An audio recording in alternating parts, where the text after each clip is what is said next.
어제에 이어서 오늘은 어떻게 하면 행복에 이를 것인가, 행복에 이르는 길이라고 하는 주제로서 본문을 엮어가도록 하겠습니다. 사실 행복은 그 적당한 조건이 있어야 됩니다. 돈도 좀 있어야 되고, 또 명예도 있어야 되고, 그리고 좀 공부도 해야 되고, 또 그 결과로 벼슬도 하나쯤 해보아야 이게 행복이 있다고 우리는 말을 하는 것입니다. 따라서 이러한 조건이 어느 정도 갖춰졌을 때 저 사람은 참 행복한 사람이다, 이렇게 이제 말을 하는 것이죠. 그러면 불행한 사람들은 어떤 사람들을 불행한 사람이라 하는가? 도대체 불행이란 어떤 것인가? 돈도 없고 명예도 없고 또 공부도 이제 못하고 또 벼슬도 없는, 해보지 못한 이런 사람들을 우리는 참 불행한 사람이라 그러는 거죠. 그 중에서도 돈이 없으면은 참으로 불행한 사람이라 이렇게 생각을 하는 것입니다. 그런데 사실은 행복하고 불행한 것은 그 돈의 관계와 전혀 무관하다고는 할 수 없겠습니다만은 행복으로 가는 길에 있어서 돈이 우선되지는 않는다고 하는 사실을 여러분들은 깨달아야 될 것입니다. 합장하시죠. 수선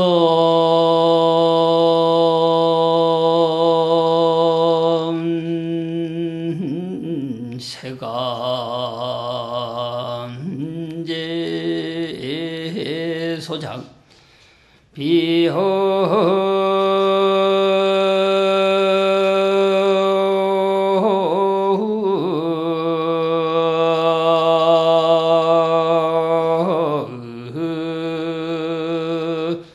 환서 현중업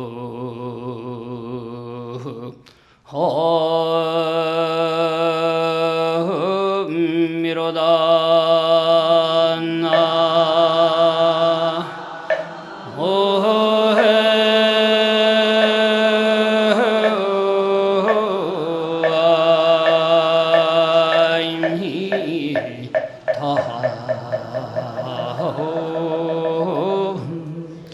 단희열가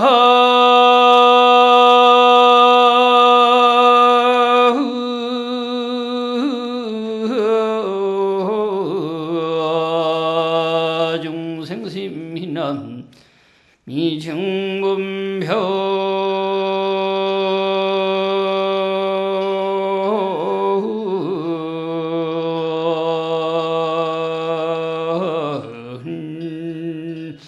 김항현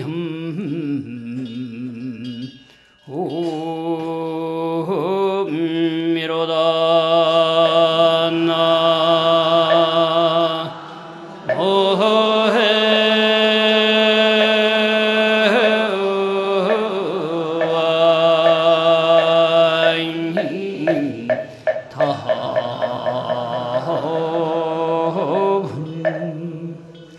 수순 세간 제소작이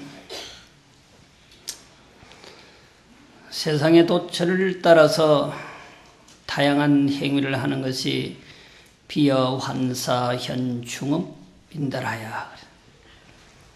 환술쟁이가, 요술쟁이가 그곳에 따라서 대구 오면 대구 사람들의 성향에 따라서 환술사가 연극을 한단 말이죠.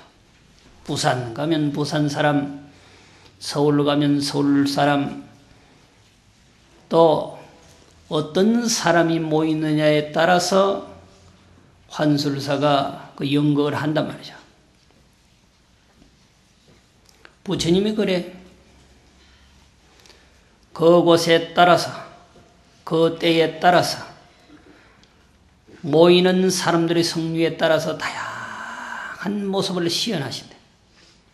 그것이 마치 환술사가, 요술쟁이가 그곳에 따라서, 그 때에 따라서, 그 사람들의 성류에 따라서 연극을 하는 것과 똑같아서 단열과 중생심이나 다만 중생들의 마음을 기쁘게 해주지만 미증분별 기망념이로다 일찍이 분별하여서 한 생각도 일으키지 않는다. 이게 정상적인 거예요. 그런데 우리는 뭘 하면 하는 게 있습니다. 해주면 해주는 게 있단 말이죠. 물론 환술사가 돈을 주니까 가서 연극을 하는 것이겠습니다마는 그냥 사람들을 기쁘게 해주는 것뿐이라니까. 부처님은 돈을 받고 연극을 하는 게 아니에요. 부처님은 돈을 받고 법문을 하는 게 아니에요. 지금처럼 이렇게 오라고 해서 법문을 하는 것도 아니고 부처님이 직접 다녀. 저 작글을 다니기도 하고 저 산중턱을 다니기도 하고 쉽게 말하면 들판을 거닐기도 하고 강가를 거닐기도 하고 산을 거닐기도 한단 말이죠. 그래서 때로는 동산에서 법문을 하시기도 하고 때로는 강가에서 법문을 하시기도 하고 때로는 저 산 꼭대기 영축산에서 법문을 하시기도 하고 그런단 말이죠. 그렇지만은 내가 법문을 해주었다. 중생들의 마음을 기쁘게 해주고 서린 가슴을 그리고 여민 가슴을 녹여내려 주었지만 녹여내려 주었다는 그런 망상 생각을 일으키지 않는다. 그런 생각을 일으키는 자체가 망념이라.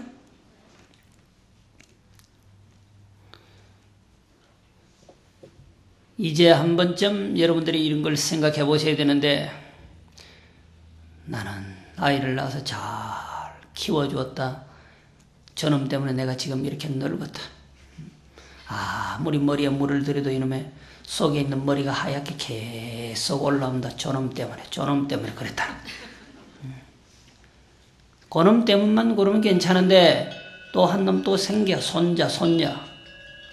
도 좀 닦으라고 하면은 처음에는 아이고 아들 키워놓으면 내 진짜 저리 가서 공부 열심히 할 거라고 그럽니다. 기도도 열심히 하고 뭐 스님들이 하는 참선도 좀 해보고 아들이 컸다 이제. 그러면 걱정이 뭐예요? 장가만 딱 보내놓고 나 저리 가서 공부 좀 하겠다. 장가 가면 금방 뭐 1년도 안 돼서 하나 뚝딱 나오는 놈이 한 놈이 있어. 손자를 아이고 저거 걷게만 해놓고 내 저리 가서 공부 좀 해야 돼. 그러고 자기가 어느 날 거울을 톡 쳐다보면은 상상도 못했던 일이 일어나. 아무리 물을 들여도 속에서 흰머리가 올라오는 건 어쩔 수 없단 말이에요. 어떻게 해볼 수 없는 거예요.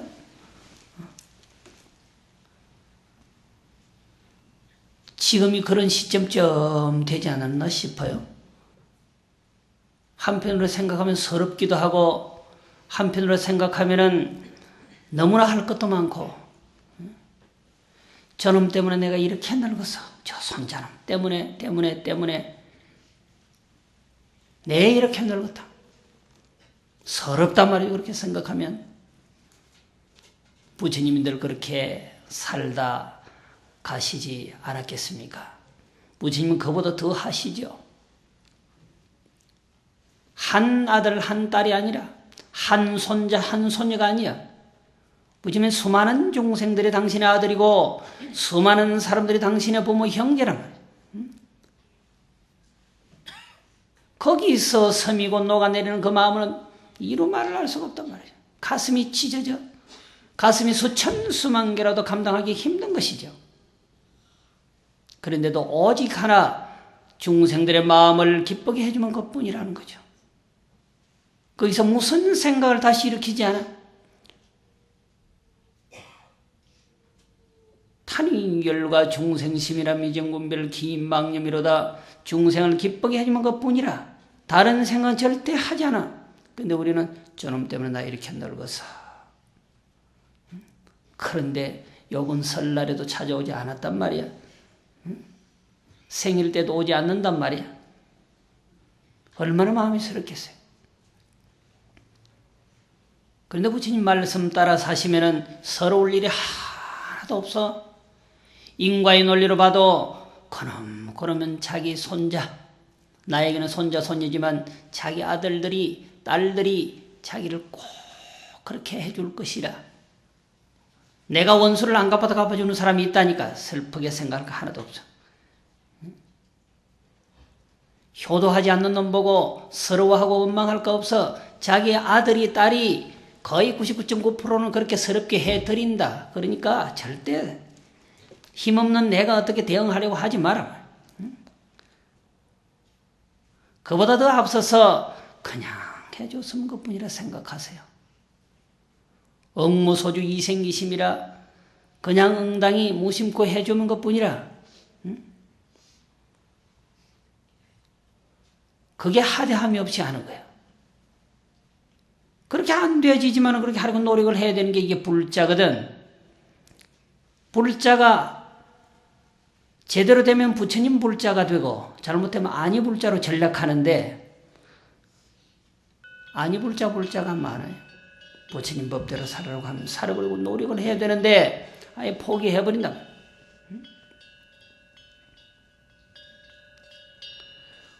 우리가 부처님을 믿고 또한 이러한 부처님의 말씀을 믿고 따라 정진하게 되면은 모든 고란이 사라져. 흔히 삼재팔란이 다 사라지게 되어 있는 것입니다. 우리가 아무리 행복하느니 불행하느니 해도 우리는 행복한 것입니다. 태어났으니까 행복하고 부처님의 진리를 만났으니까 참 행복한 것입니다. 거기에서 좀 더 행복해지려고 하면 어떻게 해야 되느냐 말이죠. 가슴 속에 있는 것을 모두 다 드러내는 것입니다. 이제쯤은 방아착할 때가 됐단 말이죠. 놓아버릴 때가 됐어요. 갖고 가지지 못함을 행복의 기준으로 삼는 것이 아니라 내 가슴 속에 있는 모든 것들을 왕창 내려놓아버리면 행복이 찾아오는 것입니다. 그것이 바로 행복의 기준이 되어야 되는 것입니다. 억만금을 갖다 주고서 너희 오늘 쓰고 내일 죽을래?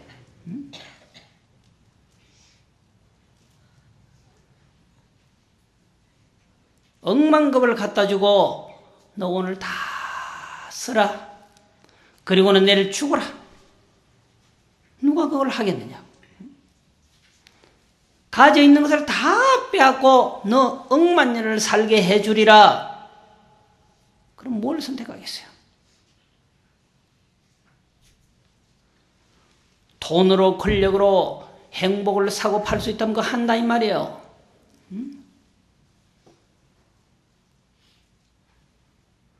죽어가는 사람 억만금을 갖고 오면 너 1000년을 더 살게 해줄게. 그게 확실히 보장된다고 하면은 별의별 짓을 다 해서라도 행복을 사기 위해서 그렇게 노력할 거란 말이죠. 어디서 훔쳐대도 그 일을 한다니까.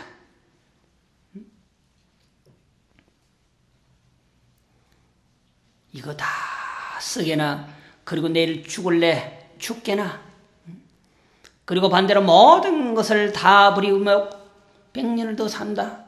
다 포기하면 100년을 더 살게 해줄게 1000년을 더 살게 해줄게 하면은 후자를 선택하는 것이 우리의 마음입니다. 저 돈이 필요 없습니다. 100년 더 살고 싶습니다. 1000년 더 살고 싶습니다. 저 명예 필요 없습니다. 권력도 필요 없습니다.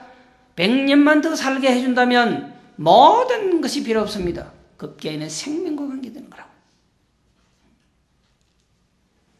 결국 부처님은 참다운 행복은 돈과 명예에 있는 것이 아니라 가정의 잡음이 없어지고 소박하고 작은 일이지만 하는 일에 장애가 없는 것, 이것을 행복이라고 그랬단 말이죠. 억만금이 있어도 집안에 계속 우환이 생기고 갈등이 생기고 번민이 생기면 그 집안을 행복한 집안이라고 할 수 있겠습니까? 세상에 돈 많은 사람들이 참으로 많아요. 권력을 쟁취하고서 권력을 누리는 사람들 수없이 많단 말이죠. 그 사람들이 갈등이 없고 번민이 없느냐, 행복하냐 물어보시란 말이에요. 절대 그렇지가 않습니다. 가짐으로 고통을 겪는 것보다 차라리 가난함으로 고통을 겪는 것이 한층 더 나은지도 모릅니다. 가짐으로서 고통을 겪는 것은 그 고통의 부류가 너무나 다양해. 고통이 하나가 아니란 말이에요. 다양한 곳에서 고통이 일어나, 갈등이 일어나, 번민이 일어나. 그런데 가난함으로 겪는 고통은 딱 하나 없기 때문에 고통스러울 뿐이라. 이 정도 잘 살면 괜찮은 거죠. 30년 전을 돌이켜보면 지금쯤 이렇게 잘 살면 잘 사는 거죠. 근데 사람의 생각은 그렇지가 않아. 욕망은 계속 치솟을 뿐이라 다운이 되지 않아. 부처님은 그렇게 가서는 절대로 안 되느니라. 계속 너의 욕망을 낮추어라. 욕망의 수치를 낮추어라. 권력의 수치를 낮추어라. 억만금을 얻고 나면 또다시 억만금이 필요하단 말이죠. 가지면 뭐 하겠어요? 고불고전은 누누이 강조해서 내가 고방을 지키는, 창고를 지키는 주인이 되면 안 된다 그랬다. 억만금을 갖다 채워놓고 그걸 지키면 뭘 하겠느냐.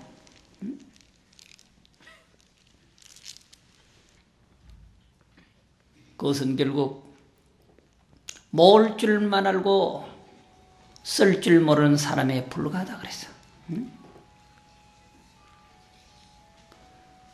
가장 행복한 것은 우리 마음속에 번민과 갈등이 사라지고 삼재와 반란이 사라져야 비로소 행복의 길이 보인다라고 하는 것입니다.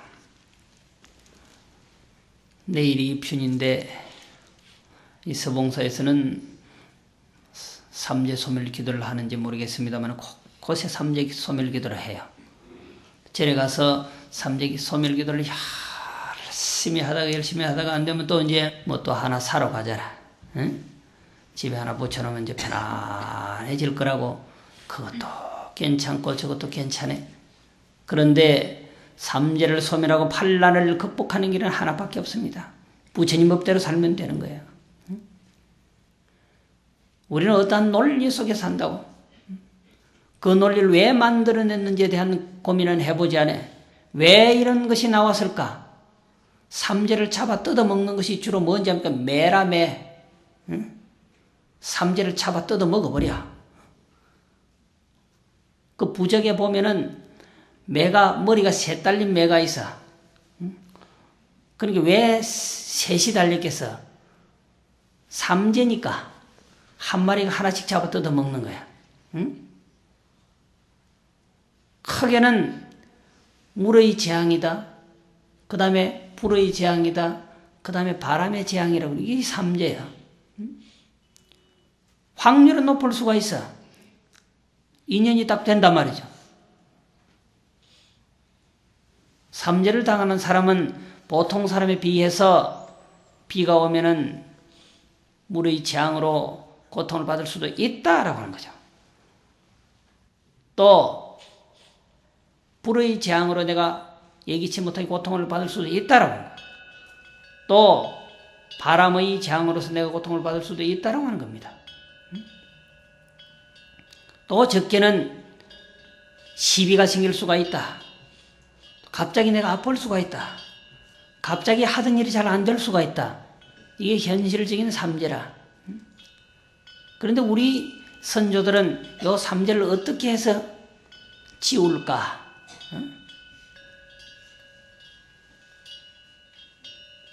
매 3마리를 다 그려가지고 그 매 3마리가 삼재 중에 일제를 잡아 뜯어 먹는 거야. 응? 무섭잖아.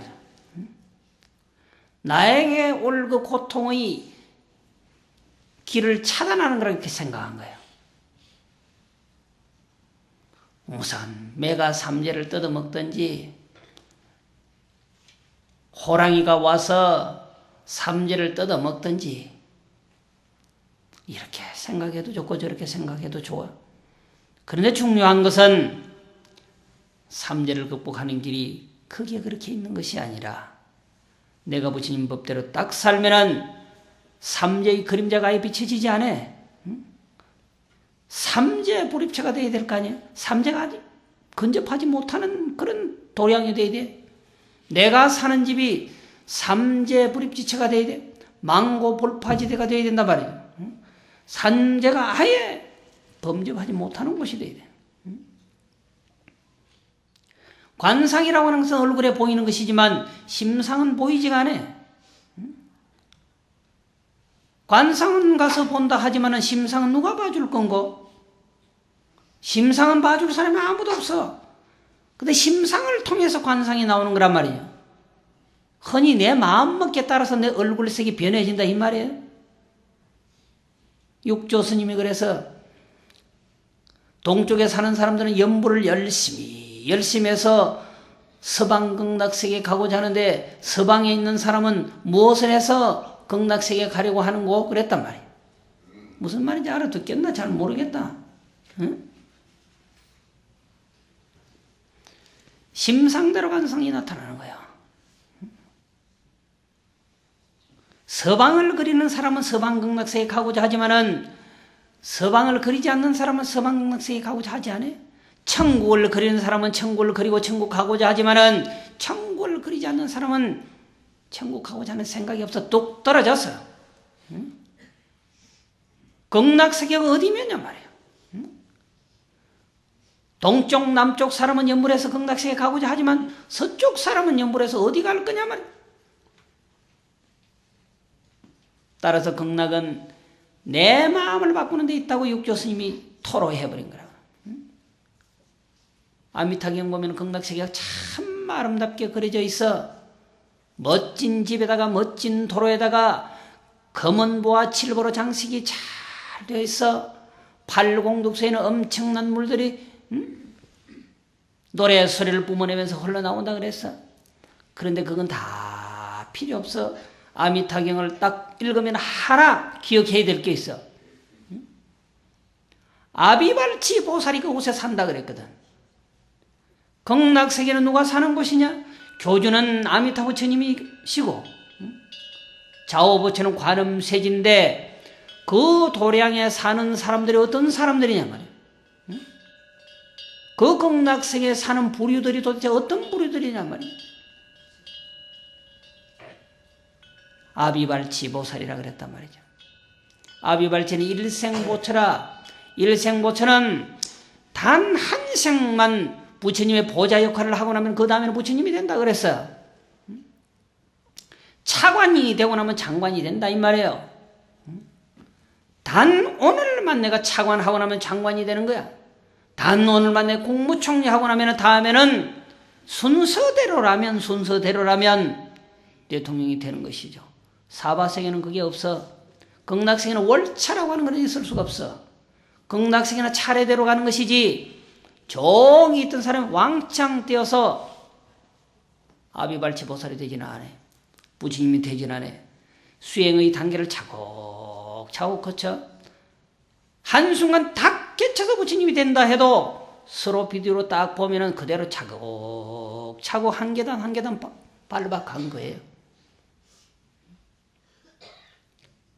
찰나간에 내가 부처님이 됐다 하더라도 딱 늘어뜨려 놓고 보면은 빠르게 계단 차슬을 밟아 올라가서 부처님의 집에 오는 거란 말이죠. 극락세계에 사는 사람들은 적어도 그런 사람이야. 월차는 있을 수가 없어. 형편없는 사람이 극락세계에 살면 그게 극락세계냐 말이죠. 사막도지 지옥하기 축생 사막도고 이 사바세계지